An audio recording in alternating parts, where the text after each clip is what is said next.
Alright, so as we have discussed earlier, the information about the sales of the company is scattered on these different sheets in this Excel file. And as we personally know that all of that information is interlinked and that can be accessed, the information about the products can be accessed from the product sheet using this key. The information about the customers can be accessed using this key from the customer sheet. We know that, but Excel does not know that unless we inform Excel about this. I mean, we establish these relationships, and that part is called data modeling.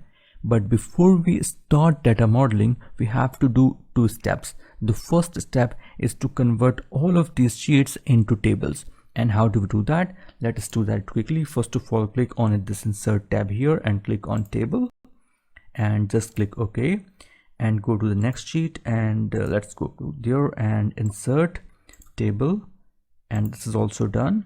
Let's go to the next one and insert, let's click here, and now let us click on table and done. And let's go to next one and click insert and table, and this is also done. And click on subcategories and click insert and table, this is also done. Let's go to territories and click on insert and table, this is also done. And finally, let us click on calendar and insert and table.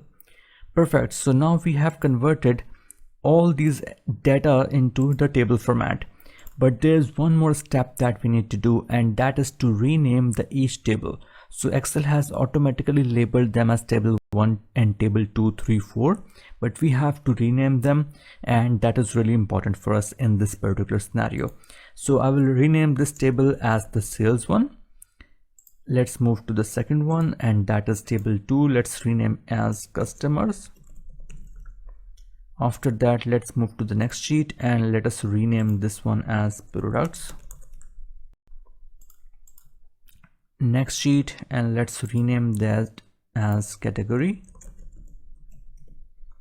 And then we have next sheet, which is named as subcategory. Let's do that as well.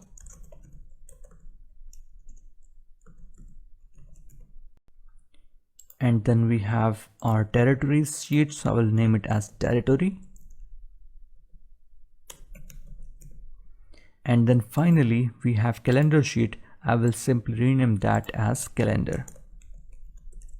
Perfect. So we have converted all of these tables into all of these sheets into table format, and we have also labeled them as, we have also renamed them, the tables, as the sheet name, as the name of the data.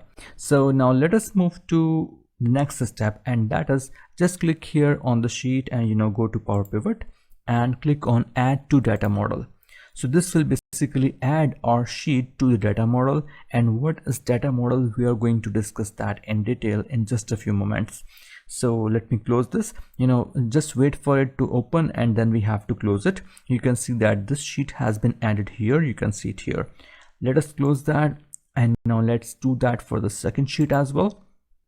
Add to data model and wait for it to load. And once it has been loaded, now you can see that here in the data model we have sales as well as customers.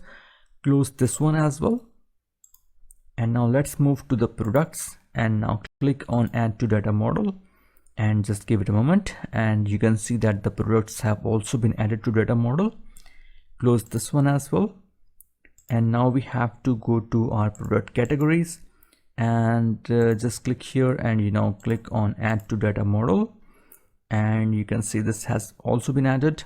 Close this one, and let's move to the next one, product subcategories, and click on add to data model.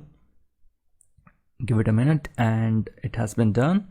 So let's move to the next one, that is territories, and click on add to data model, and you can see this has also been added. And finally we have one more sheet that is called calendar, and let's click here and click on add to data model, and this one has also been added. So you can see all of our 7 sheets has been added to this particular area, which is named as data model. So now we have sales, customer, products, categories, subcategory, territory, and calendar. And the next step now is that we have to add the data modeling. We have to create the link between these separate sheets, and that is called data modeling. Let's do that in the next lecture.